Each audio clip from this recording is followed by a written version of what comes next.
श्री बालकृष्ण लाल की जय। श्री गिरिराज धरण की जय। श्री भागवत भगवान की जय। करारविन्देन पदारविन्देन मुखारविन्देन विनिवेशयन्तं वक्ष्यपत्रस्य पूते शयानं बालं मुकुन्दं मनसा स्मरामि। श्रीकृष्ण गोविन्द हरे मुरारे, हे नाथ नारायण वासुदेव। जिह्वेति भस्वामृतमेतदेव, गोविन्द दामोदर माधवेति। विक्रेतु कामा किल गोपकन्या, मुरारिपादार्पितचित्तवृत्ति। दद्याधिकं मोहवसादवोचत्, गोविन्द दामोदर माधवेति। गृहे गोपवधूकदम्बा, सर्वे मिलित्वा समवाप्य योगम्। पुण्यानि नामानि पठन्ति नित्यं, गोविन्द दामोदर माधवेति। सुखं शयाना निलये निजेपि, नामानि विष्णो प्रवदन्ति मर्त्या। ये निश्चितं तन्मयतां व्रजन्ति, गोविन्द दामोदर माधवेति। जिह्वे सदैवं भज सुन्दराणि, नामानि कृष्णस्य मनोहराणि। समस्तभक्तार्तिविनाशनानि, गोविन्द दामोदर माधवेति। सुखावसाने इदमेव सारं, दुःखावसाने इदमेव ज्ञेयं। देहावसाने इदमेव जाप्यं, गोविन्द दामोदर माधवेति। श्रीकृष्ण राधा वर गोकुलेश, गोपाल गोवर्धननाथ विष्णु। जिह्वेति भस्वामृतमेतदेव, गोविन्द दामोदर माधवेति। गोविन्द दामोदर माधवेति। गोविन्द दामोदर माधवेति। ગઈકાલે બપોરના સત્રમાં આપણે જોયું રાસલીલા. રાસલીલાના 5 અધ્યાય છે. આ રાસ પંચાધ્યાયી એ ભાગવતજીનો પ્રાણ છે. પ્રાણ ન હોય તો શરીરની કિંમત કેટલી. રાસલીલા એટલે રસોનો સમૂહ એટલે રાસ. કામદેવનો શ્રી કૃષ્ણને પડકાર હતો કે તમે રામાવતારમાં મને જીત્યા, પણ એ લડાઈ તમારા કિલ્લામાં હતી, મર્યાદામાં હતી. ખુલ્લા મેદાનમાં મને હરાવો. શરદ પૂર્ણિમા હોય, કાલિંદી નદીનો કિનારો હોય, મધ્યરાત્રિ હોય ને સાથે ગોપી હોય ને ત્યારે મને હરાવો. રાસલીલા એ કામલીલા નથી, એ તો કામ વિજય લીલા છે. આત્મા અને પરમાત્મા વચ્ચેનું અદ્વૈત એ રાસલીલા છે. પરીક્ષિત જે મરણની રાહ જોઈને બેઠા છે, મોટા મોટા ઋષિઓની હાજરી હોય તો ભગવાન સુખદેવજી કામને વધારનારની કથા કહે ખરા? શક્ય જ નથી. આ તો કામ વિજય લીલા છે. કામના ઉપર વિજય છે. સુખદેવજી કહે છે કે ભક્તો પણ 16 કળાથી મળે ને અને ખીલે ને તો મિલન થાય. શ્રી કૃષ્ણએ બંસીવટના ચોતરે કદમના વૃક્ષ પર ચડી વ્રજ સુંદરીઓના મનને મોહી લેનારો મધુર વેણુનાદ છોડ્યો. મીઠા મીઠા સૂરના રાગે રાગે, કાનુડાની વાંસળી વાગે વાગે. આ સરસ વેણુનાદ સાંભળ્યો ને શ્રી કૃષ્ણ મિલનની લાલસાને વધારનારો હતો. ગોપીઓ જે કામ કરતી હતી ને બધું કામ એમ નેમ છોડી અને દોડી છે. ગોપીઓના વૃંદ આજ રમવાને નીસર્યા, પહેરવાના ને ઓઢવાના ભાવ બધા વિસર્યા, બાવરી બનીને કઈ ભાગે ભાગે, કાનુડાની વાંસળી વાગે વાગે. કોઈને પૂછવા પણ ઊભા નથી રહ્યા. આપણે પણ ઘરમાં આગ લાગે તો કોઈને પૂછવા જઈએ છે કે ઘર છોડીને જાઓ કે નહીં? શ્રી કૃષ્ણ પ્રત્યેના પ્રેમની આ પરાકાષ્ઠા છે. મીરાએ કૃષ્ણ માટે ઘર છોડ્યું. મીરાને સંસારમાં લાવવા ઘણી કોશિશ થઈ, પણ મીરા પાછી ન ફરી. એ તો ભગવાન દ્વારિકાધીશમાં વિલીન થઈ ગઈ. શ્રી કૃષ્ણએ ગોપીઓને મહાભાગા કહી અને એમનું સ્વાગત કર્યું છે. શંકરાચાર્ય કોને ભાગ્યશાળી માને છે? તો કે જે લંગોટીવાળો સાધુ છે એ ખરેખર ભાગ્યશાળી છે. જે વેદાંત વાક્યોમાં રચ્યા પચ્યા રહે છે, જે કરુણાવાળા છે, જે અશોકવંત છે, જે ભિક્ષા માત્રથી જીવન નિર્વાહ કરે છે ને, એવા લંગોટી સંતો ભાગ્યશાળી છે. શ્રી કૃષ્ણએ વિચાર્યું કે આ ગોપીઓ દોડીને તો આવી છે, હવે પાછી જતી નથી. આવેગમાં તો આ પગલું નથી લીધું ને, એટલે પરીક્ષા લેવા બોલે છે કે તમે તમારા પતિદેવો બાળકોને છોડીને આવ્યા છો, તમારો ધર્મ છે એ લોકોની સેવા કરો, તમે ઘેર પાછા જાઓ. જેને ઉત્તમ ગતિની ઈચ્છા હોય ને એમને ક્યારેય પતિનો ત્યાગ કરવો ન જોઈએ. અત્યારે ભયંકર રાત્રિ છે, ચોર લૂંટારા બહાર ફરે છે, તમારા માતા પિતા પતિની બાળકોની સેવા કરો, વ્રજની શોભા જોવા આવ્યા હોય તો જોઈને પાછા ફરો. ત્યારે ગોપીઓ કહે છે કે અમારું સર્વસ્વ તમે છો, અમે કયા પતિની સેવા કરવા જોઈએ? અમારા અનેક જન્મના લૌકિક પતિઓની સેવાના ફળ સ્વરૂપે આજે આપ અમને અલૌકિક પતિ મળ્યા છો, હવે અમારે વધારે શું જોઈએ? તો કે લોકો તમારી વાતો કરશે. પ્રભુ તમારું વચન છે કે જેને પ્રભુની પ્રાપ્તિ થાય ને એને પાછા ફરવું પડતું નથી. તમારી વાણીને જો આ સત્ય કરવી હોય ને તમને પાછા ન મોકલો. મન વિનાના શરીરનું ઘેર શું કામ છે? મન તો તમારી પાસે છે અને તમે કહો છો કે મન તમારામાં ભળી ગયું છે. કે છે કે અમે મન વગરનું કામ કરશું ને એમાં કોઈ ભલીવાર નહીં આવે. નંદના કુંવર નંદલાલ તમસુ લાગી તાળી રે, તમસુ લાલા તમસુ લાલા તમસુ લાગી તાળી. ખીચડીમાં તો ખાંડ નાખી, ખીર કરી મેં ખારી રે, ગોપાલ લાલ તુમસે લાગી તાળી. ચોલી પહેરી ચણીઓ પહેર્યો, વિસરી ગઈ હું સાડી રે, ગોપાલ લાલ તુમસે લાગી તાળી. પ્રભુ મને આપનામાં હોય છે ત્યારે ઘરકામમાં આવા બધા છબરડાઓ થાય છે. પ્રભુ આપે અમારું મન ચોરી લીધું છે, એક કામ કરો અમારું મન પાછું આપી દો, અમે ઘરે જવા તૈયાર છીએ. ભગવાન કહે છે કે તમારું મન તો મારામાં મળી ગયું ને અલગ કરવું અશક્ય છે. તો ગોપીઓ કહે છે કે તો હવે અમે આપનાથી એક ડગલું પણ દૂર જવા તૈયાર નથી. ભગવાને કહ્યું કે હું તો એકલો છું. તો કે અમને બધાને આનંદ કેવી રીતે આપું? તો કે આપ તો યોગેશ્વર છો, એકમાંથી અનેક થઈ શકો છો. પ્રભુ એકમાંથી અનેક થાય છે, રાસ શરૂ થાય છે. એકના અનેક રૂપ લીધા સામળીએ, રંગીલો રાસ રમે દાંડિયાને તાળીએ, વાગે છે ઢોલ ધીંગ વાગે વાગે, કાનોડાની વાંસળી વાગે વાગે. શ્રી કૃષ્ણને ખબર પડી છે કે ગોપીઓને તો અભિમાન આવ્યું છે, મારે એને તરત દૂર કરવું જોઈએ.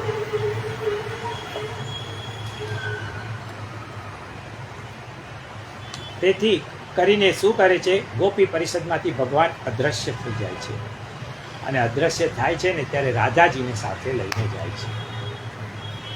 રાધાજી કહે છે કે તમે તો આખો દિવસ ગાયો ચરાવો છો, તમારાથી તો ચલાય, મારાથી ચલાતું નથી, તમે મને તમારા ખભા ઉપર બેસાડો. રાધાજી ભગવાનના ખભા પર બેસે છે, ભગવાન ચાલે છે. રાધાજી એક વૃક્ષ જુએ છે, કહે છે કે મને આ ઊભા રહો, મારે આ ફળ ખાવું છે. એક હાથે ડાળી પકડે છે, બીજા હાથે ફળ તોડવા જાય છે, શ્રી કૃષ્ણ નીચેથી ખસી જાય છે. રાધાને ખબર નથી કે તમામ સાધનાઓનું ફળ એ શ્રી કૃષ્ણ છે, એ એને મળી ગયા છે, છતાં પણ એને લૌકિક ફળમાં આજે રાધાનું મન આસક્ત થાય છે, એટલે શ્રી કૃષ્ણ નીચેથી હટી જાય છે.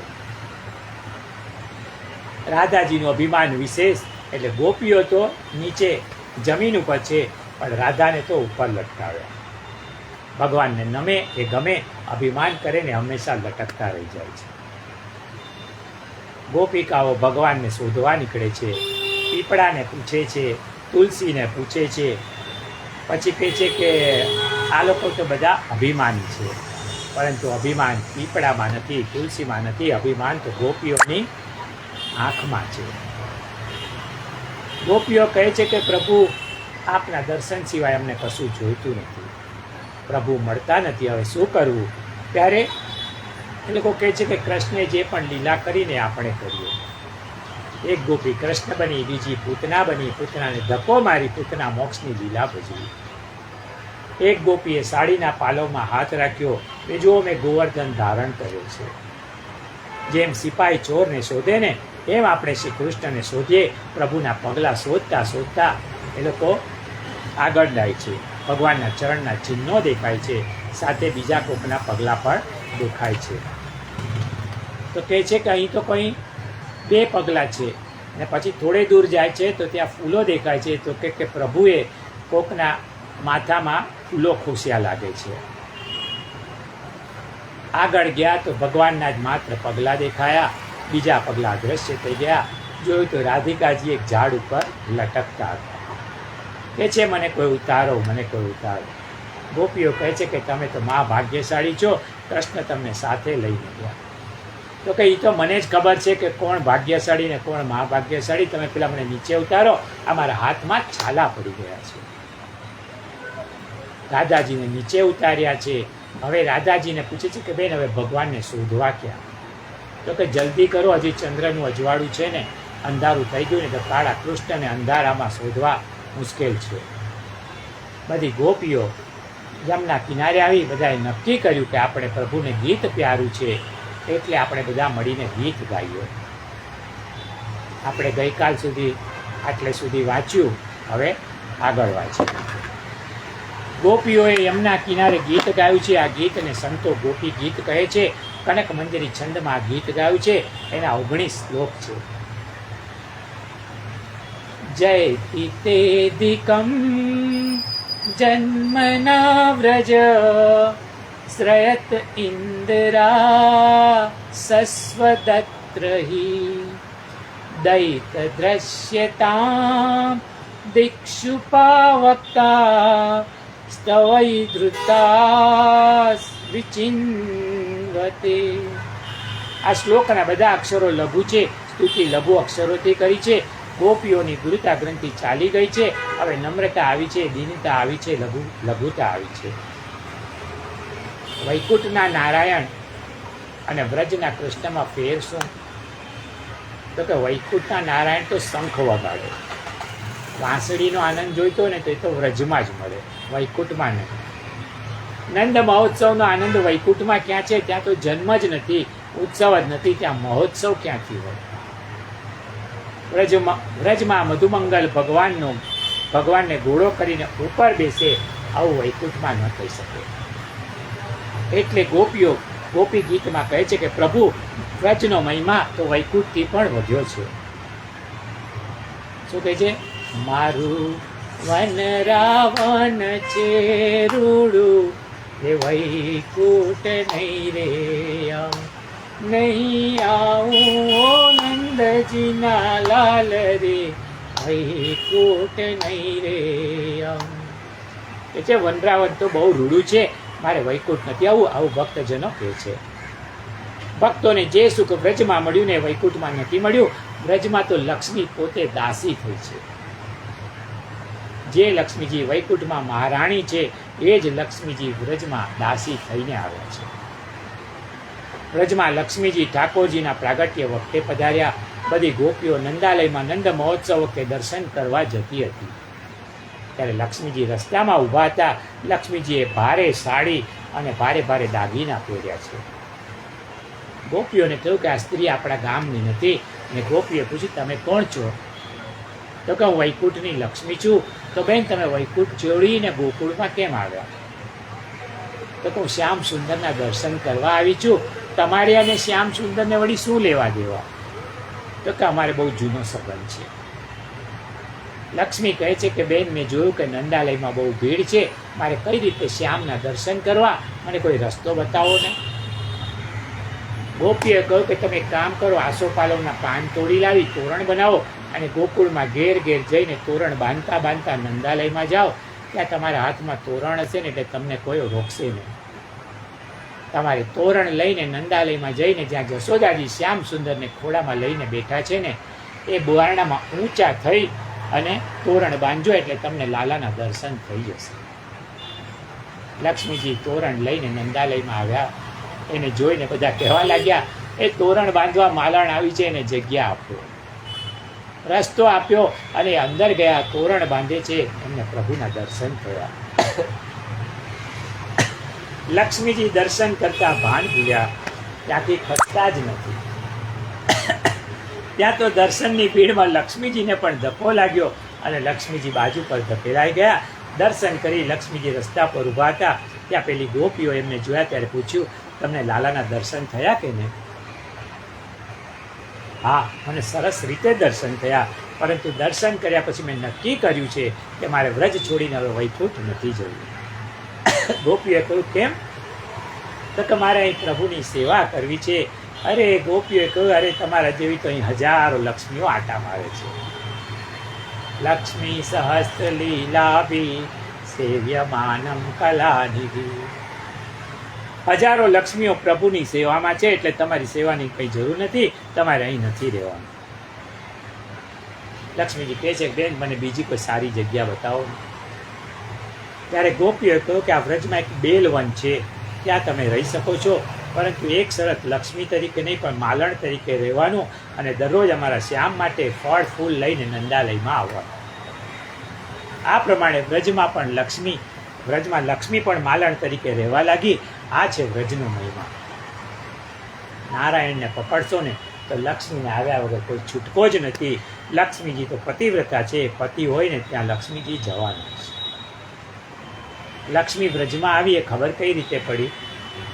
ત્યારે ગોપીઓએ કહ્યું કે પ્રભુના પ્રાગટ્ય પહેલા જે ગાય 2 શેર દૂધ આપતી હતી એ ગાય પ્રભુના પધાર્યા પછી 2 મણ દૂધ આપવા લાગી. આ લક્ષ્મીનો પ્રભાવ છે.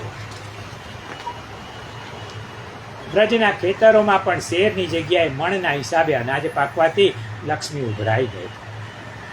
વ્રજમાં ભક્ત આગળ છે અને ભગવાન પાછળ છે. વૈકુંઠમાં આથી ઉલટું છે.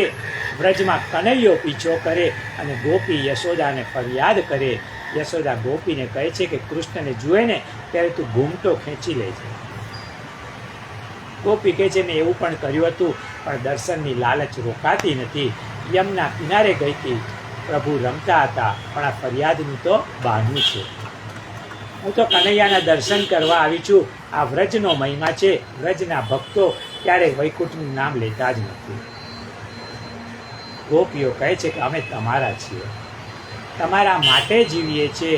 પ્રભુએ અમને અનેક સંકટમાંથી ઉગાર્યા છે, આજે અમને કેમ મારો છો? કાલિય નાગના ઝેરથી ગોવર્ધન ધારણ કરી વરસાદથી ઉગારીને આજે અમને વીરમાં કેમ મારો છો? પ્રભુ તમે અમારી અધ્યાસુર, બકાસુર, તૃણાવત જેવા રાક્ષસોથી રક્ષા કરી. પ્રભુ કહે છે કે હું શું રક્ષા કરી શકું? હું તો યશોદાનો દીકરો ભરવાડ ગોપ છું. ગોપીઓ કહે છે કે અમને બધી ખબર છે. તમે કોઈ સામાન્ય ગોપ નથી. ભગવાને પૂછ્યું કે હું સામાન્ય ગોપ નથી તો કોણ છું? ત્યારે ગોપિકાઓ કહે છે નકલુ ગોપિકા નંદનો ભવા નકિલ દેહી નામંતરાત્મદક વિકન સાર્થી તો વિશ્વગુપ્તયે સખ ઉદેયવાન સાત્વતામ ફૂલે. પ્રભુ આપ યશોદાના દીકરા નથી, આપ સામાન્ય ગોવાળિયા નથી, આપ પ્રાણી માત્રમાં બિરાજેલા અંતર્યામી છો. ભગવાને કહ્યું કે જો હું ઈશ્વરોને તમારે નીચે આવવાની જરૂર શી છે? ગોપીઓ કહે છે વિઘ્ન સાથી તો, કે બ્રહ્માએ પ્રાર્થના કરીને એટલે વિશ્વગુપ્તએ વિશ્વની રક્ષા કરવા માટે સાત્વંતામ કુલે, યદુકુલમાં ઉદયવાન એટલે કે આપ પ્રગટ થયા છો. પરંતુ પ્રભુ, અમારે આપને એ કહેવું છે કે આપ વિશ્વની રક્ષા કરવા પ્રત્યા છો, તો અમે કાંઈ વિશ્વની બહાર નથી, પણ વિશ્વની અંદર જ છીએ. અમે વિયોગના તાપથી બળી રહ્યા છીએ, તો અમારી રક્ષા કરવી શું આપનો ધર્મ નથી? અમને વધારે તડપાવો નહીં, તમે જલ્દીથી પ્રગટ થાઓ. ત્યારે ગોપીઓના હૃદયમાં બેઠેલા શ્રી કૃષ્ણ બોલ્યા, મારી ઈચ્છા પ્રગટ થવાની નથી. ગોપીઓએ કહ્યું કે વાંધો નહીં, તમારે ન પ્રગટ થવું હોય તો નહીં થતા, પણ અમારી 2-4 ફરમાઈશ છે ને એ પૂરી કરો. ભગવાને પૂછ્યું કે બોલો, શું ફરમાઈશ છે તમારી? વિરચિતા ભયમ વૃષ્ણિદુર્યતે ચરણમિયુષામ સંસ્કૃતે ભયાત કસરુહમ કાંતકામદમ શિરસી દૈનિની શ્રીકરગ્રહમ. ગોપીઓએ કૃષ્ણને કેટલું સુંદર સંબોધન કર્યું છે. કહ્યું છે વૃષ્ણિધુર્ય, આપ દાનેશ્વરોમાં શ્રેષ્ઠ છો. ભગવાન જેવો કોઈ દાનેશ્વર નહીં અને માણસ જેવો કોઈ કંજૂસ નહીં. આપણે દર્શન કરવા જઈએ ને ત્યારે કોક દિવસ માંડ 2 રૂપિયા 5 રૂપિયા પૈસા શોધી કાઢી ને પેટીમાં પધરાવીએ ને પાછા ભગવાનને કહે કે ગરુડે ચડીને લેવા આવજો. ત્યારે ભગવાન કહે છે કે ભાઈ, પેટ્રોલનો ભાવ પૂછ્યો, પેટીમાં નાખે છે 2, 5, 10 રૂપિયાને માગણી કરે છે કે ગરુડે ચડીને આવજો. ત્યારે ભગવાનની ઉદારતા જુઓ. સુદામાને આપવા બેઠા ને એટલું બધું આપી દીધું કે છેવટે રૂકમણીજીએ ભગવાનનો હાથ પકડ્યો કે બસ કરો, બ્રાહ્મણને તે આટલું અપાતું હશે. ત્યારે ભગવાને કહ્યું કે રૂકમણી, મેં આ સુદામાને તો કાંઈ જ આપ્યું નથી. કારણ સ્મરત પાદ કમલમ આત્માનમ અપ્યચ્છતિ, જે મારા ચરણોનું ચિંતન કરે ને એને તો મારી જાત આપી દઉં છું. એટલે ઈશ્વર જેવો કોઈ ઉદાર નથી, ભક્તોને પોતાની જાત પણ આપી દે છે. ગોપીઓ કહે છે કે પ્રભુ, તમે ખૂબ ઉદાર છો, પરંતુ આજે કઠોર કંજૂસ કેમ બન્યા છો? પ્રભુ, આપનો શ્રીહસ્ત અમારા માથા પર પધરાવો એટલે અમારા મનના દોષો દૂર થઈ જાય અને અમારી બુદ્ધિની શુદ્ધિ થાય, તેથી અમારા ભાવની અભિવૃદ્ધિ થાય, જેથી કરીને અમે વીરના અગ્નિમાંથી બચી જઈએ. ભગવાને કહ્યું કે મેં મારો હાથ તો લક્ષ્મીને આપી દીધો છે, તમારા માથા પર ક્યાંથી મૂકું? માટે તમારી આ માગણી પણ પૂરી નહીં થાય. ગોપીઓ કહે છે કે સારું, અમારી બીજી માગણી સાંભળો. વ્રજ જનાતિહન વીરયોષિતા નિજ જન સ્મય ધ્વંસન સ્મિત ભજ સકે ભવત કરિશ્માનો જલરુહાનનમ ચારુ દર્શય. પ્રભુ, અમારે તમને પ્રશ્ન એ પૂછવો છે કે તમે અમને છોડીને કેમ જતા રહ્યા? ભગવાને કહ્યું કે તમને અભિમાન આવ્યું એટલે હું જતો રહ્યો, તમારા અભિમાનને તોડવા માટે હું જતો રહ્યો. ગોપીઓ કહે છે કે પ્રભુ, તમે અમારા ગુના કરતાં વધારે સખત શિક્ષા કરી છે. તમે અદ્રશ્ય થયા વગર પણ અમારા અભિમાનને દૂર કરી શકતા હતા. પ્રભુ, આપનું પ્રાગટ્ય છે ને એ વ્રજજનોને સુખી કરવા માટે છે, દુઃખી કરવા માટે નથી. વ્રજવાસી કોણ છે? વ્રજમાં રહે છે એ નહીં, પણ જે વ્રજમાં રહેતા નથી પણ જેનું મન વ્રજમાં રહે છે એ વ્રજવાસી છે. સુરદાસજી કહે છે, રે મન સદા ગોકુલ મેં રહીએ, ઠકુરાની ઘાટ છો કર કી છૈયા, નિત નિત દર્શન પૈયો, તે ટક દર્શન પૈયો, રે મન સદા ગોકુલ મેં રહીએ. શરીર ગમે ત્યાં હોય, મનથી વ્રજભૂમિનું ચિંતન કરો ને તો તમે સદા વ્રજવાસી છો. ગોપીઓ કહે છે કે પ્રભુ, તમારા મુખારવિંદના અમને જલ્દી દર્શન આપો.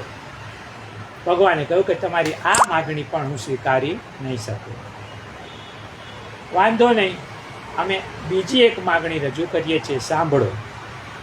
પ્રણતિ દેહિનામ પાપકર્ષનમ તૃણચરાનુગમ શ્રીનિકેતનમ ફણિફણાર્પિતમ તે પદાંબુજમ તૃણકુલે સુના કુંદિહચ્છયમ.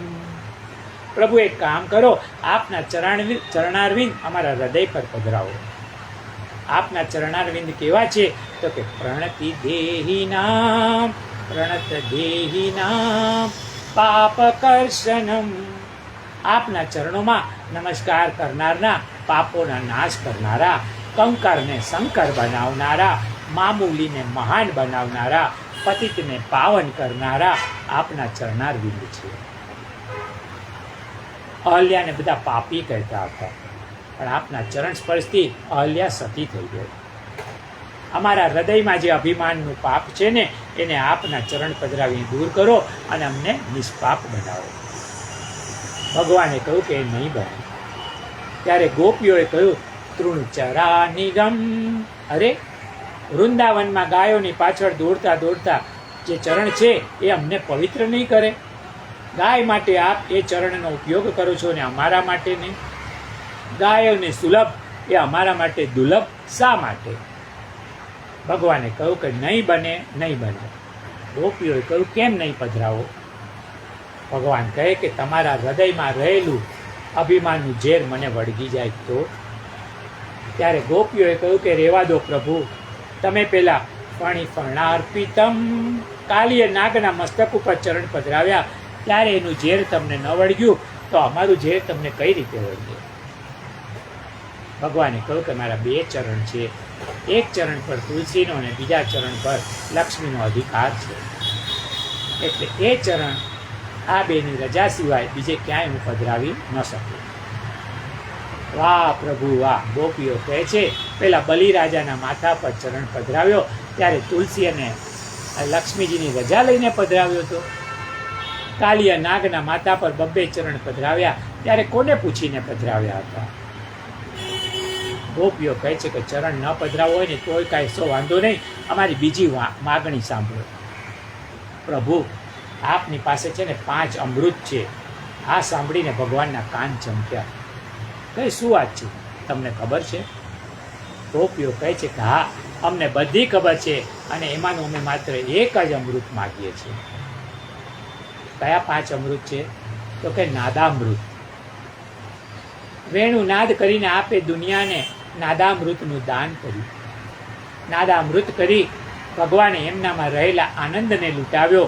ભગવાને નાદામૃત કરી વૃંદાવનના વૃક્ષોને, યમુનાજીને, વ્રજની ગાયોને, પક્ષીઓને આનંદનું દાન કર્યું. ભગવાનમાં રહેલો આનંદ રસ ભગવાને વેણુમાં ભરીને વ્રજવાસીઓને, જળ ચેતન સૌને વાટ્યો છે. બીજું લાવણ્યામૃત. પ્રભુ, આપની સુંદરતા આગળ દુનિયાની બીજી કોઈ સુંદરતાની વિસાત નથી. મહાભારતનું યુદ્ધ પાંડવોની સુરવીરતાને લીધે નહીં, પણ ભગવાન શ્રી કૃષ્ણની સુંદરતાને લીધે પાંડવો જીતી ગયા. કૌરવ પક્ષે ઉભેલા સૈનિકો ભગવાનની સુંદરતા જોઈને ભાન ભૂલી ગયા, એ લડવાનું જ ભૂલી ગયા, અને સામેથી બાણ આવ્યા અને એમની મોક્ષની ચિઠ્ઠી ફાટી ગઈ. શ્રી રામાનુજાચાર્યજી રંગનાથજીના મંદિરના ઓટલે બેઠેલા. વૈષ્ણવના 4 ધામ છે, બદ્રીનારાયણ, દ્વારિકાધીશ, જગન્નાથજી, અને 4થું ધામ ત્રિચિનાપલ્લી, શ્રી રંગમ ક્ષેત્રે વૈષ્ણવનું 4થું ધામ છે. ભારતમાં કુલ 5 નાથ છે, બદ્રીનાથ, જગન્નાથ, દ્વારિકાનાથ, રંગનાથ, અને 5મા નાથ શ્રીનાથ. અને 5 નાથોની પાસે શંકર ભગવાને પણ મુકામ કર્યો છે. બદ્રીનાથ જાઓ તો ત્યાં બાજુમાં કેદારનાથ છે, ઉત્તર દિશામાં. પૂર્વ દિશામાં જગન્નાથ જાઓ તો કાશી વિશ્વનાથ છે. દક્ષિણ દિશામાં દ્વારિકાનાથ પાસે જાઓ તો ત્યાં રામેશ્વર છે. જગન્નાથ પાસે કાશી વિશ્વનાથ છે. દક્ષિણમાં જાઓ તો રંગનાથ પાસે રામેશ્વર છે, અને પશ્ચિમમાં જાઓ તો દ્વારિકાનાથ પાસે સોમનાથ છે, અને મધ્યમાં શ્રીનાથજી આવેલા છે ને, ત્યાં એક લિંગજી બિરાજ્યા છે. શ્રી રંગનાથજીના મંદિરના ઓટલે શ્રી રામાનુજાચાર્યજી બેઠા હતા. ત્યાં એક ભાઈ એક બહેનના માથે છત્રી ધરીને ચાલતા હતા. રામાનુજાચાર્ય એમના શિષ્યને પૂછ્યું કે આ કોણ છે? તો કે જે ભાઈ છત્રી ધરી રહ્યા છે તે આ નગરના મોટા શેઠ છે, અને જે બહેનના ઉપર છત્રી ધરી રહ્યા છે ને એ શેઠ આ બહેનની પાછળ પાગલ બન્યા છે. રામાનુજાચાર્ય જે ભાઈને બોલાવ્યા અને પૂછ્યું કે તમે આ બહેનના માથે છત્રી ધરો છો કેમ? તો કે આ બહેનનું રૂપ તડકામાં કરમાઈ ન જાય ને માટે છત્રી ધરું છું, કારણ કે આ બહેન ખૂબ જ સુંદર છે. શ્રી રામાનુજાચાર્યએ પૂછ્યું કે આ બહેન કરતાં પણ તમને હું વધારે સુંદર રૂપ બતાવું તો તમે આ બહેનને છોડી દેશો? શેઠે કહ્યું ચોક્કસ. શ્રી રામાનુજાચાર્યએ ભાઈને કહ્યું કે આજે તમારે શ્રીરંગમ ભગવાનની આરતી ઉતારવાની છે. શેઠ તૈયાર થઈને આરતી ઉતારવા આવ્યા. શ્રી રામાનુજાચાર્યએ ભગવાનને પ્રાર્થના કરી છે કે આપનું જે સૌંદર્ય છે ને પૂરેપૂરું આ શેઠને બતાવો. આ શેઠ સૌંદર્યના રસિક છે, અને આપને તરફ ખેંચવો હોય ને તો સુંદરતા બતાવીને જ ખેંચી શકાશે. આ ભાઈ સૌંદર્યતાના ઘરાક છે, અને આપની પાસે સૌંદર્ય છે, અને એને સૌંદર્યની અનુભૂતિ કરાવી આપના તરફ ખેંચી લો. શ્રી રામાનુજાચાર્યજી એવી વિભૂતિ હતા કે એમની વિનંતી ભગવાનને સ્વીકારવી જ પડે, અને ભગવાને પોતાનું સૌંદર્ય પ્રગટ કર્યું. ત્યારે શેઠ મોહિત થઈ ગયા અને રામાનુજાચાર્યને કહ્યું કે મહારાજ, ખરું સૌંદર્ય શું કહેવાય ને એની મને આજે ખબર પડી. હું જેને સૌંદર્ય માનતો હતો ને એ તો એની આગળ ઉકરડો છે. અને શેઠે શ્રી રામાનુજાચાર્ય પાસે દીક્ષા લીધી અને રામાનુજ સંપ્રદાયના એ આચાર્યો બન્યા. ત્રીજું, ચરણામૃત. આ ચરણામૃતમાં રામાવતારમાં ભગવાને કેવટને દાન કર્યું છે. કેવટની શ્રી રામના ચરણોમાં ખૂબ જ આસક્તિ હતી, એટલે એણે કહ્યું, પગ મને ધોવા દ્યો રઘુરા. અને કેવટે ચરણ ધોઈ ભગવાનને ગંગા પાર ઉતાર્યા. ત્યારે ભગવાને એને પૂછ્યું કે કેવટ, તમને તમારા મહેનતાણામાં હું શું આપું? ત્યારે કેવટ કહે છે, નાથ આજ હમ કાહ ન પાવા, મીટે દોષ દુઃખ દારિદ દાહા. હે રામ, મારી ખરી કમાણી તો આજે મને મળી ગઈ. મેં આપનું ચરણામૃત મેળવીને શું મેળવવાનું હવે બાકી રાખ્યું છે? જીવનમાં હવે બીજું કશું મેળવવાનું બાકી નથી. ચોથું, અધરામૃત. આપના મુખની વાણીને એ જ અધરામૃત છે. જે મુખમાંથી નીકળે ને અધરામૃત કહેવાય. આપના વિયોગમાં અમે તરફડીએ છીએ, ત્યારે આપના અધરામૃતનું અમને દાન કરો, એટલે સાંભળી ને અમને સાંત્વના મળે. મધુરયા ગિરા વલ્ગુવાક્યયા બુધ મનોજ્ઞયા પુષ્કરે ક્ષણ વિધિ કરીરિયા વીરમોહતી હૃદરસી દુના પ્યાયયસ્વન. પ્રભુ, આપની વાણી મીઠી છે. ભગવાનને સાકર બહુ ભાવે. એ સાકર ખાય છે અને બોલે છે પણ સાકર જેવું મીઠું. ત્યારે આપણે ખાઈએ મીઠાઈ અને બોલવાનું કારેલા જેવું કડવું. પ્રભુ, આપની વાણી વલ્ગુ છે એટલે કે સુંદર છે. જે વાણી પ્રસંગને અનુરૂપ બોલાય ને એ વાણી સુંદર કહેવાય. અને બુદ્ધ મનોજ્ઞયા એટલે આપની વાણી મોટા મોટા વિદ્વાનોને પણ આનંદ આપનારી છે. ગીતા જે છે ને એ ભગવાનની વાણી છે. ભારતના તો શું, પણ પશ્ચિમના વિદ્વાનો પણ ગીતાને માથા ઉપર મૂકી અને ખૂબ નાચ્યા છે. ગોપીઓના હૃદયમાં બેઠેલા શ્રી કૃષ્ણએ કહ્યું કે માફ કરજો, હું તમને મારી વાણીનું દાન પણ નહીં કરું. ગોપીઓ બોલી, કશો વાંધો નહીં, અમને તમારી ગેરહાજરીમાં તમારી ખોટ સાલે નહીં એવી સુંદર વસ્તુ એક મળી ગઈ છે, જેને આધારે અમે દિવસો પૂરા સુખેથી પસાર કરશું. તમે પ્રગટ નહીં થાવ ને તો પણ ચાલશે. ભગવાને પૂછ્યું કે તમારી પાસે એવી તો કઈ વસ્તુ છે? ગોપીઓ કહે છે કે તો સાંભળો. તવ કથામૃતમ તપ્ત જીવનમ કવિપીડીડિતમ કલ્મષાપહમ શ્રવણમંડલમ શ્રીમદાતતમ ભુવિ ગુણંતિ તે ભુરીદા જન. અને પાંચમું ગોપી માગે છે કે કથામૃત. પ્રભુ, અમને આપની કથા મળી ગઈ છે. અત્યાર સુધી આપના દર્શન કરીને દિવસો પસાર કર્યા. હવે બાકીની જિંદગી આપની કથા સાંભળીને અમે પૂરા કરીશું. કારણ તવ કથામૃતમ, આપની કથા તો છે ને અમૃત જેવી છે. અમૃત પીએ ને કદી મરે નહીં. આમ તો તમારા વિયોગમાં અમારા પ્રાણ નીકળી જાય, પણ હવે આપની કથામૃતનું પાન અમને મરવા નહીં દે. સ્વર્ગના અમૃત કરતાં પણ કથામૃત શ્રેષ્ઠ છે. સ્વર્ગનું અમૃત તો બહુ થોડું છે, એટલે દેવતાઓ પીતા નથી, ફક્ત અમૃત કુંભને જોઈને જ સંતોષ માને છે. પરીક્ષિત રાજાને જ્યારે સ્વર્ગનું અમૃત આપવાની વાત કરીને ત્યારે એણે કહ્યું કે ના, મારે દીર્ઘાયુ નથી જોઈતું. ભલે સ્વર્ગના અમૃતથી દીર્ઘાયુ મળે, પણ મને નથી જતું, કારણ કે એમાં આપના જેવા સંત ન મળે, શ્રી કૃષ્ણની વાત ન મળે. તે એવું અમૃત જોઈને મારે શું કરવું છે? એવું અમૃત મારે નથી જોઈતું. સ્વર્ગનું અમૃત તો કંજૂસના ઘી જેવું છે. બે કંજૂસ મિત્રો બજારમાં ઘી ખરીદવા ગયા. બંને 1-1 કિલોનો પેક ડબ્બો ખરીદ્યો. 6 મહિના પછી બંને મળ્યા. એકબીજાને ઘી કેટલું વપરાયું ને પૂછપરછ કરી. એકે કહ્યું, કહેવા જેવું નથી દોસ્ત, આ 6 મહિનામાં હું 250 ગ્રામ ઘી ખાઈ ગયો. ત્યારે બીજા મિત્રે પૂછ્યું, આટલું બધું ઘી વાપર્યું છે એમાં? પેલા ભાઈએ કહ્યું કે મારા ઘરમાં જે રોટલીઓ થાય ને એના પર હું 100 ઘીમાં બોળીને રોટલી ચોપડું છું, છતાં બી 250 ગ્રામ વપરાઈ ગયો. બીજાએ પૂછ્યું, ત્યારે ત્યાં કેટલું ઘી વપરાયું? એણે કહ્યું, એટલું ને એટલું જ છે, જરા પણ વપરાયું નથી. કારણ કે મારી ઘી ખાવાની રીત થોડી જુદી છે. હું રોટલી થાય ને એટલે ડબ્બો ખોલીને સામે બેસી જાઉં, ઘી સામે જોતો જાઉં અને રોટલી ખાતો જાઉં.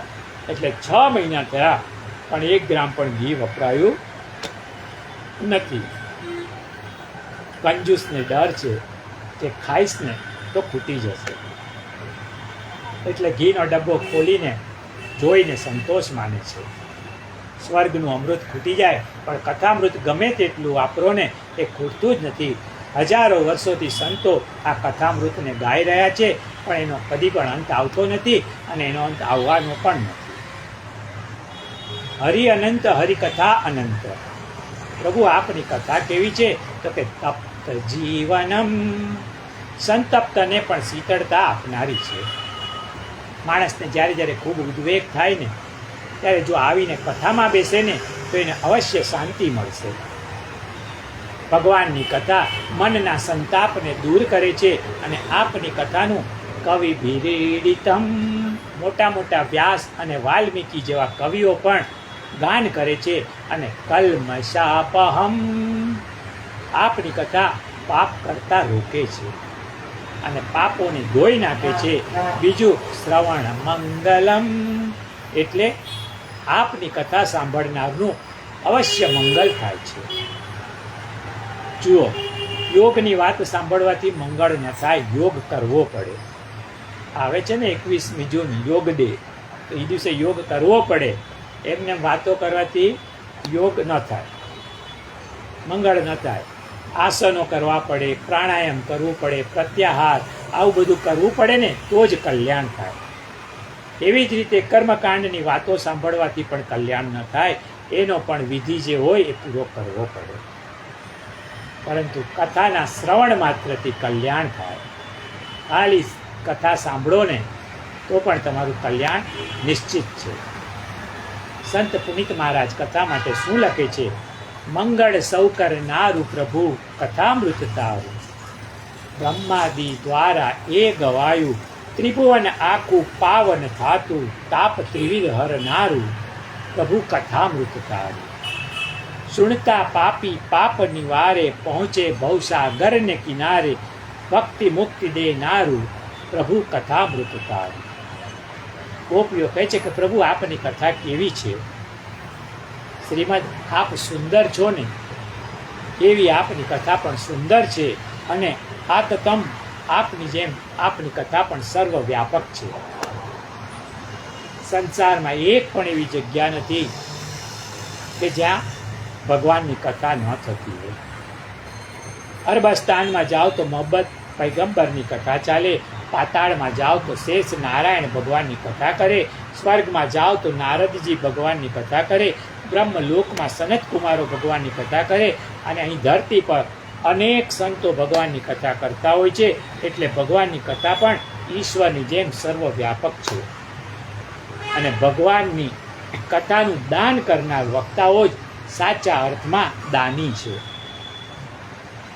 હે શ્યામ, પણ આપના વિયોગમાં અમને આપની 4 વસ્તુ યાદ આવે છે, અને જ્યારે જ્યારે યાદ આવે ને ત્યારે અમને દુઃખ થાય છે. પ્રહસિતમ પ્રિયમ પ્રેમ વીક્ષણમ વિહરણમ ચ ધ્યાન મંડલમ રાશિ સંવિદો યારદિસ્પૃશ કુહકનો મન ક્ષોભયંત હિ. હે કૃષ્ણ, આપની ગેરહાજરીમાં અમને આપનું હાસ્ય યાદ આવે છે. આપ જેવું સુંદર હસો છો ને એવું સુંદર હાસ્ય દુનિયામાં કોઈ નથી. પ્રભુ, આપની આંખ કેવી છે? તો કે પ્રેમ વીક્ષણમ. આપની આંખોમાં પ્રેમ છે, કરુણા છે, દયા છે. કેટલાકની આંખોમાં વિકાર હોય છે, કેટલાકની આંખમાં નફરત હોય છે, કેટલાકની આંખમાં ઈર્ષ્યા હોય છે, પરંતુ ઈશ્વરની આંખમાં પ્રેમ અને કરુણા છે. જેની આંખમાં પ્રેમ કરુણા હોય ને એ સંત છે, એ ભગવંત છે. પ્રભુ, આપની પ્રેમ અને કરુણાપૂર્ણ દ્રષ્ટિ અમને હવે ક્યારે જોવા મળશે? વિહરણમ ચ. પ્રભુ, આપ કેટલું સુંદર ચાલો છો. આપણું ચાલવું ને ભગવાનના ચાલવામાં જમીન આસમાનનો ફરક છે. આપણે મતલબ માટે, સ્વાર્થ માટે ચાલીએ છીએ, ત્યારે સંતો અને ભગવાન પરમાર્થ માટે ચાલે છે. એટલે ઈશ્વરનું ચાલવું છે એ મધુર છે. અધરમ મધુરમ વદનમ મધુરમ નયનમ મધુરમ હસિતમ મધુરમ હૃદયમ મધુરમ ગમનમ મધુરમ મધુરાધિપતેરખિલમ મધુરમ ગમનમ મધુરમ. અને હે શ્યામ, રહસ્ય સંવિદો. આપે અમારી સાથે જે જ્ઞાનની વાતો કરી છે એ આપની જ્ઞાનથી ભરેલી સુંદર વાતો અમને ખૂબ યાદ આવે છે. આ પ્રમાણે આપનું હાસ્ય, આપની દ્રષ્ટિ, આપનું ચાલવું અને આપની જ્ઞાનપૂર્ણ વાતો અમને જ્યારે યાદ આવે છે ને ત્યારે અમે દુઃખી થઈએ છીએ. અમને થાય છે કે અમે તો અભિમાન કરી અને હાથમાં આવેલું રત્ન ગુમાવી બેઠા. હે કૃષ્ણ, અમારે આપને એ પૂછવાનું કે આપ ગાયો ચરાવવા માટે પધારો છો ત્યારે ખુલ્લા પગે કેમ જાઓ છો? પગરખા કેમ નથી પહેરતા? ભગવાન કહે છે કે હું ભૂમિનો ભાર દૂર કરવા આવ્યો છું. પૃથ્વી પાપીઓના ત્રાસથી દુઃખી છે, તેથી મારા ચરણના સ્પર્શથી ધરતીનું દુઃખ હળવું બને. અને બીજું, પગરખા ગાયના ચામડામાંથી બને છે, અને ગાયના ચામડામાંથી બનેલા પગરખા હું કઈ રીતે પહેરું? ગોપીઓ બ્રહ્માને ફરિયાદ કરે છે. શેની ફરિયાદ? પ્રભુ, આપ આખા દિવસના જ્યારે સાંજો ગાયો ચરાવીને ઘરે આવો છો ને ત્યારે અમે બધા અધીરા બનીને આપના દર્શન કરવા નંદાલયમાં દોડી આવીએ છીએ. પરંતુ અમારી આંખની પાપણો દર્શન કરતાં કરતાં જ્યારે બંધ થાય છે ને ત્યારે નિમિષ એટલે કે આંખના પલકારાનો સમય અમને એક યુગ જેટલો લાંબો લાગે છે. ત્યારે અમને આવી વારંવાર બંધ થતી પાપણો બનાવનાર બ્રહ્મા સામે અમારી ફરિયાદ છે કે હે બ્રહ્મા, તમે અમને પાપણો કેમ આપ્યું? પાપણો ન હોત તો અમે અપલક નેત્રથી પ્રભુના દર્શનનું પાન કરી શકત. આ શ્લોક પર કવિ નંદદાસ લખે છે કે આ શ્લોકમાં પલકાંતર વિરહનું વર્ણન થયેલું છે. એ માને છે કે વિરહના 4 પ્રકાર છે.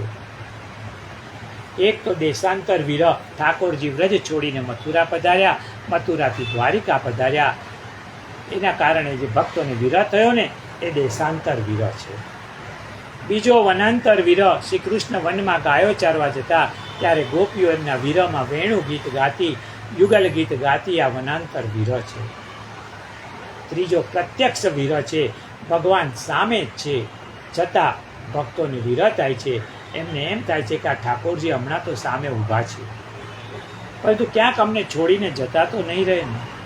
પ્રભુની હાજરીમાં સતત વિરહનો ડર રહે એને પ્રત્યક્ષ વિરહ કહે છે. અને ચોથો વિરહ છે પલકાંતર વિરહ છે, જેનું વર્ણન ઉપરના શ્લોકમાં કર્યું છે. ગોપીઓ બ્રહ્માજીને ફરિયાદ કરે છે કે તમે અમને પાપણો કેમ આપી? અમે એટલો સમય દર્શન નથી કરી શકતા. બ્રહ્માજી કહે છે કે વ્રજમાં ધૂળ કેટલી છે, જો હું પાપડ નાપું ને તમારી આંખો તો ધૂળથી ભરાઈ જાય. ગોપીઓ કહે છે કે બ્રહ્માજી વ્રજમાં ધૂળ છે જ નહીં, વ્રજમાં તો રજ છે.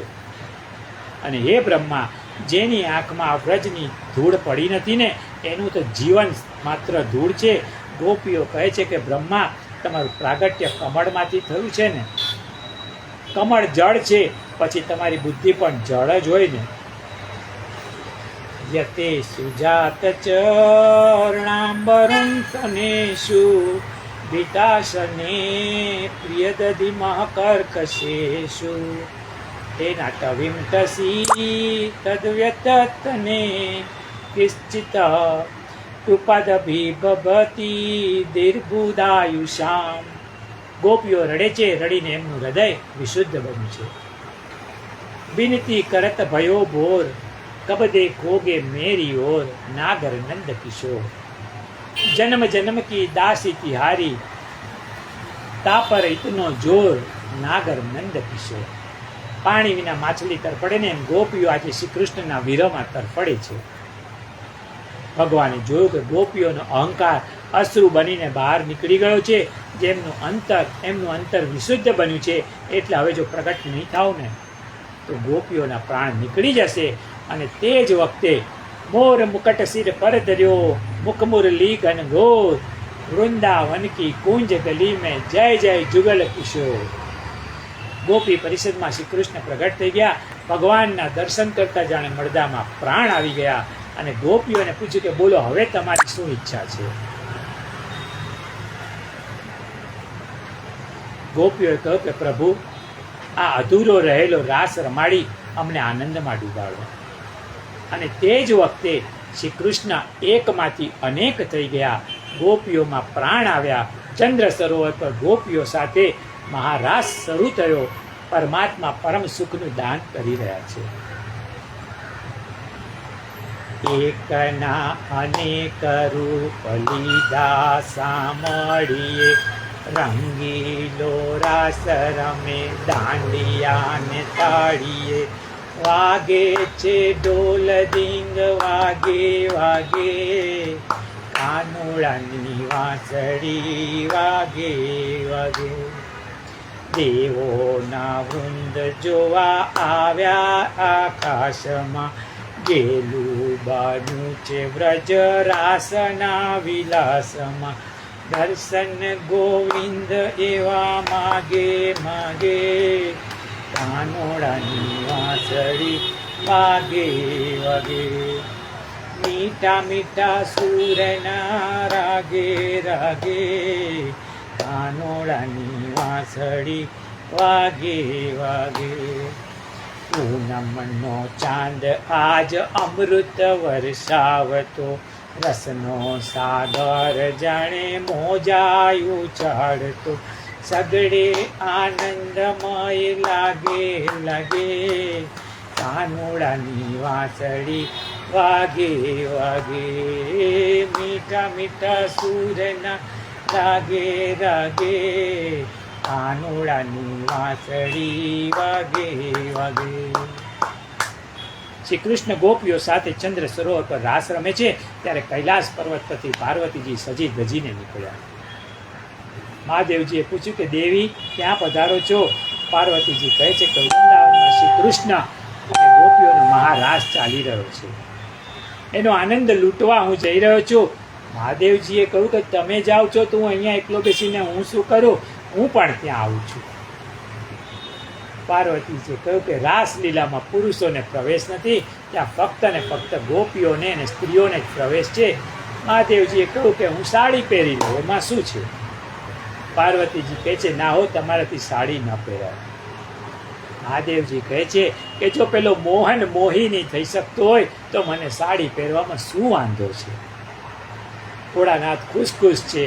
એમણે મૃગ ચર્મ નીચે અને એના ઉપર રેશમી સાડી પહેરી લીધી અને પાર્વતીજીની સાથે બંને જણા વૃંદાવન આવ્યા. પાર્વતીજીએ રસ્તામાં શિખામણ આપ્યું, તમે કોઈની સાથે બોલશો નહીં. મહાદેવજી કહે કેમ? તો કે પુરુષનો અવાજ ખબર પડી જાય ને બોલવું પડે ને તો સ્ત્રી બોલતી હોય ને એ રીતે બોલજો. પાર્વતી અને મહાદેવ જય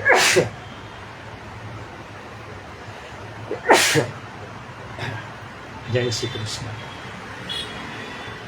પાર્વતી અને મહાદેવજી બંને રાસમાં જોડાઈ ગયા, પણ મહાદેવજી સાડીમાં એટલા લાંબા દેખાય, ભગવાનની નજર પહેલી પડી કે આ કોઈક નવી ગોપી આવી છે.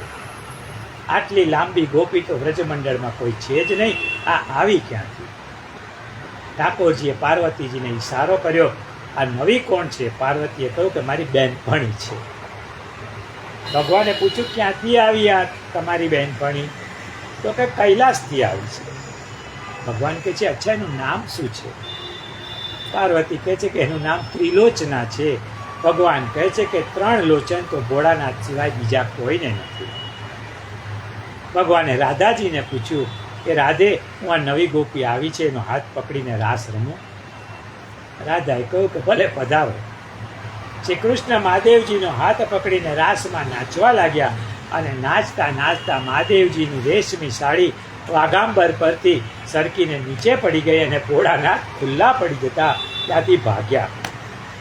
ભગવાને હાથ પકડીને ઊભા રાખ્યા અને કહ્યું કે ભાગો છો શા માટે? મારે અહીંયા તમારી સ્થાપના કરી છે. શ્રી કૃષ્ણએ રાસલીલાના સ્થળ પાસે ગોપેશ્વર મહાદેવની સ્થાપના કરી. ભગવાને રામાવતારમાં રામેશ્વર મહાદેવની સ્થાપના કરી, અને આ વખતે ગોપકુમાર હોવાથી ભગવાને મહાદેવજીનું નામ ગોપેશ્વર મહાદેવ રાખ્યું. આ ગોપેશ્વર મહાદેવનું મંદિર બંસીવટ પાસે છે. ભગવાને રાસલીલા પૂર્ણ કરી છે. ગોપીઓ સાથે યમુનાજીમાં પધાર્યા, કુંજ નિકુંજમાં પધાર્યા. ભગવાને રાસલીલાનો આ રીતે સર્વશ્રેષ્ઠ આનંદ ભક્તોને આપ્યો અને ગોપીઓને વિદાય કરી. સુખદેવજી આ રાસ પંચાધ્યાયનું ફલશ્રુતિ બતાવે છે કે આ રાસ પંચાધ્યાયની કથા સાંભળનારનું હૃદય નિષ્કામ બને છે, એને પ્રેમ લક્ષણા ભક્તિ પ્રાપ્ત થાય છે. આ પ્રમાણે શ્રી કૃષ્ણ ગોપીઓ સાથે મહારાસ રમ્યા છે. આ રાસ એટલે શ્રી કૃષ્ણ અને ગોપીનું એકત્વ, વેદાંતની ભાષામાં દ્વૈતમાં અદ્વૈતનું સર્જન અને અદ્વૈતમાં દ્વૈતનું વિસર્જન. ગોપી ગીત કનક મંજરી રાગમાં ગવાયું છે. કનક એટલે સોનું, જાણે કે સોનાનો વરસાદ. ગોપી શબ્દમાં ગો એટલે ઇન્દ્રિયો અને પી એટલે પી જવું. પાન કરવું એટલે કે જેની ઇન્દ્રિયો સદા શ્રી કૃષ્ણના રસનું પાન કરે છે ને એ ગોપી કહેવાય. શ્રી સુખદેવજી વેદાંતના સિદ્ધાંતોને સમજીને જીવનના પરમ સત્યને કેવી રીતે આત્મસાત કરવું ને એ ગોપીને નિમિત્ત બનાવી અને આપણને શિક્ષા આપી છે. ભક્તો શ્રી કૃષ્ણને ચોર કહે છે. અમારા મનને ચોરનાર કૃષ્ણ છે. પ્રણામ કરનારના પાપ હરે છે. જેણે પૂતનાના પ્રાણ ચોર્યા, ગોપીઓના વસ્ત્ર ચોર્યા, સામે જોનાર સત્પુરુષોના નયન અને ચિત્ત ચોર્યા, તે શ્રી કૃષ્ણ ચોર છે. અને તેથી જ શ્રુતિઓએ ગાયું છે તસ્કરણામ પતયે નમ. કમાલ છે ને? પછી ગોપીઓના મન કેમ નહીં ચોરે? શ્રી કૃષ્ણ ગોપીઓને પરમાનંદનું દાન કર્યું, છતાં ભક્તિ અને પ્રેમનું ઋણ ચૂકવી શકાય નહીં. ભગવાન ગોપીઓના ઋણી છે. હનુમાને રામને ઋણી બનાવ્યા. હનુમાનના એક ઉપકારના બદલામાં પ્રાણ પણ ઓછા પડે છે. ગોપીઓને પ્રેમ લક્ષણા ભક્તિ મળી. ગોપીજનો નિષ્કામ બન્યા. શ્રી રામચંદ્રજીએ મનુષ્ય ધર્મનું પ્રદર્શન કર્યું. એક પત્ની વ્રત પાડ્યું. શ્રી કૃષ્ણએ ઈશ્વર ધર્મનું પ્રદર્શન કર્યું. શ્રી કૃષ્ણના મતે કોઈ પરાઈ સ્ત્રી નથી, બધા જ ભગવાનના અંશ છે. કોઈ પરાયું નથી. ભગવાન કહે છે કે ભક્ત મારી જે ભાવનાથી ભક્તિ કરે છે ને એની પૂર્તિ કરવાનું મારું એટલે કે ભગવાનનું કામ છે.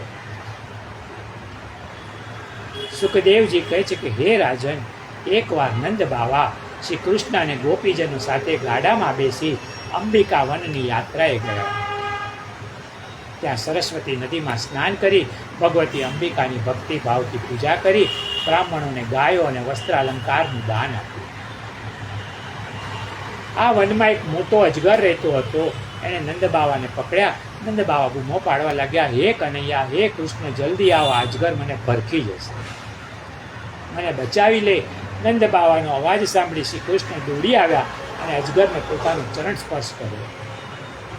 ચરણ સ્પર્શથી અજગરના પાપ ભસ્મ થઈ ગયા અને જેમ શ્રી રામના ચરણ સ્પર્શથી પથ્થર બનેલી અહલ્યા મૂળ સ્વરૂપને પામી હતી, એમ અજગરના શરીરમાંથી એક દિવ્ય પુરુષ પ્રગટ થયો. શ્રી કૃષ્ણને પ્રણામ કરવા લાગ્યો.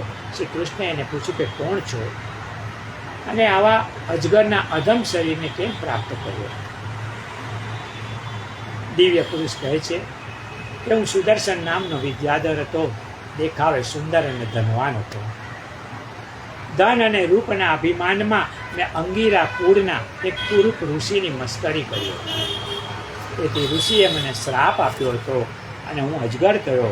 પ્રભુ, મારા પાપને કારણે જ અજગર યોનિને પામ્યો હતો, પરંતુ મને સમજાયું છે કે પરમ કૃપાળી ઋષિનો શ્રાપ નહીં પણ અનુગ્રહ હતો, જેથી આજના આપના ચરણ સ્પર્શથી હું અનુભવી રહ્યો છું. ભગવાનની આજ્ઞા માંગી સુદર્શન વિદ્યાધર એના મુકામે જવા વિદાય થયો. ધન અને રૂપનું અભિમાન અધોગતિ તરફ લઈ જાય છે. શરીર કાળું કદરૂપું ભલે હોય, મન ઉજળું જોઈએ. ચામડીનું ચિંતન પાપ તરફ દોરી જાય છે. અષ્ટાવક્રજીના બધા જ અંગો વાંકા હતા. જનક રાજાએ એમને ગુરુ માન્યા હતા. દેખાવ મહત્વનો નથી, આચરણ મહત્વનું છે.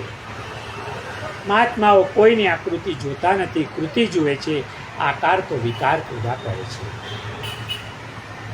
શ્રીમદ ભાગવતના દસમ સ્કંદમાં ગોપીઓ દ્વારા 4 ગીતો ગવાયા છે: વેણુ ગીત, ગોપી ગીત, યુગલ ગીત અને ભ્રમર ગીત. એ પૈકીનું આ ત્રીજું યુગલ ગીત છે. યુગલ ગીત ગોપીજનોએ જોડકામાં ગાયું છે, તેથી તેનું નામ યુગલ ગીત છે. ભગવાનનો વિયોગ સહી ન શકતા ગોપીઓએ વીરાવસ્થામાં ગીત ગાયું છે.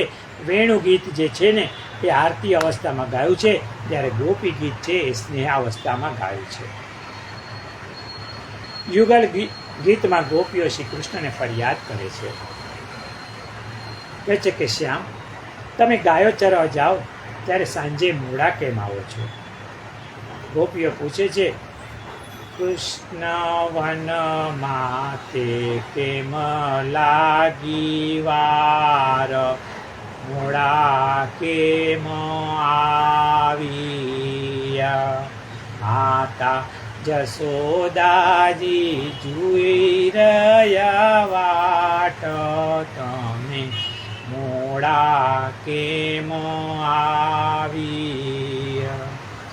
ફરિયાદ એટલે કરે છે કે કૃષ્ણ વિના રહી શકતી નથી. બહુ સુંદર છે આ યુગલ ગીત. મહાપ્રભુજી આ ગીતનો નિત્ય પાઠ કરતા હતા.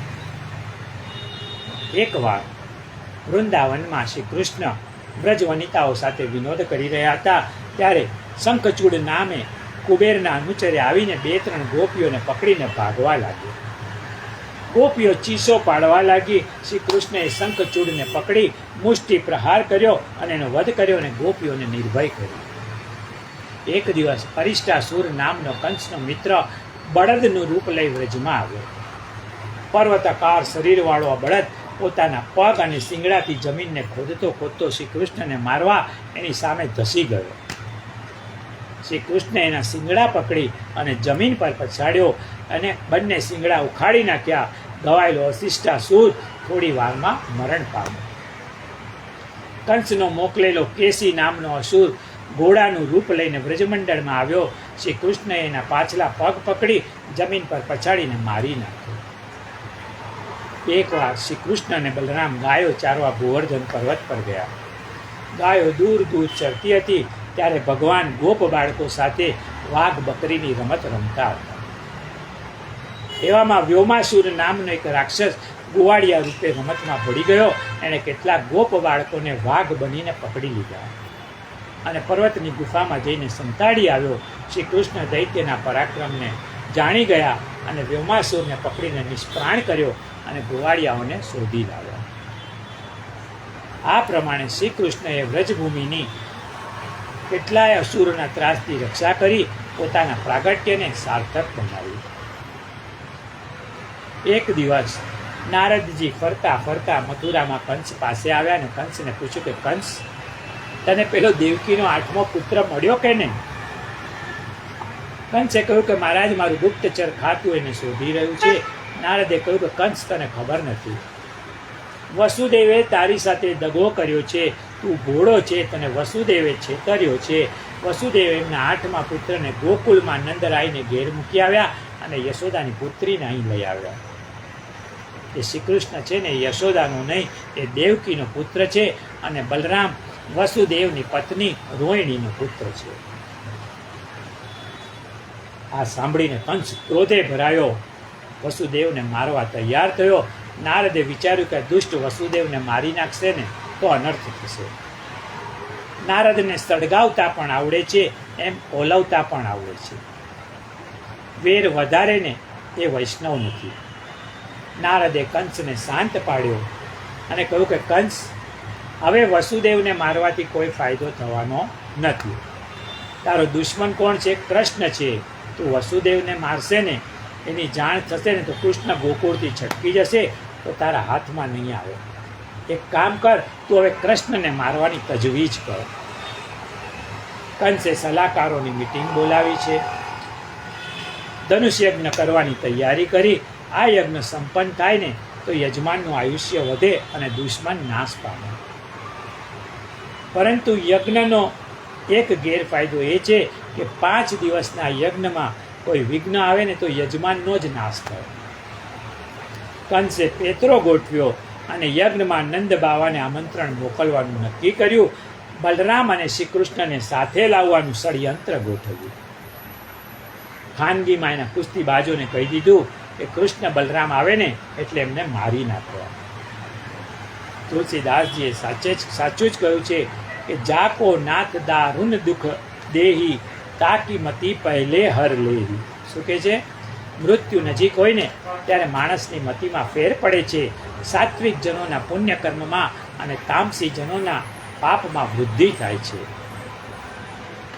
આજે આ સત્રને આપણે અહીં વિરામ આપીએ. આવતીકાલે 2:45 બપોરના એટલે કે 2:45 વાગે કંસ કૃષ્ણ અને બલરામને તેડી લાવવા માટે અક્રૂરજીને મોકલે છે. અક્રૂરજી રથ લઈને ગોકુળ જાય છે. એ વાત આપણે આગળ વાંચીશું.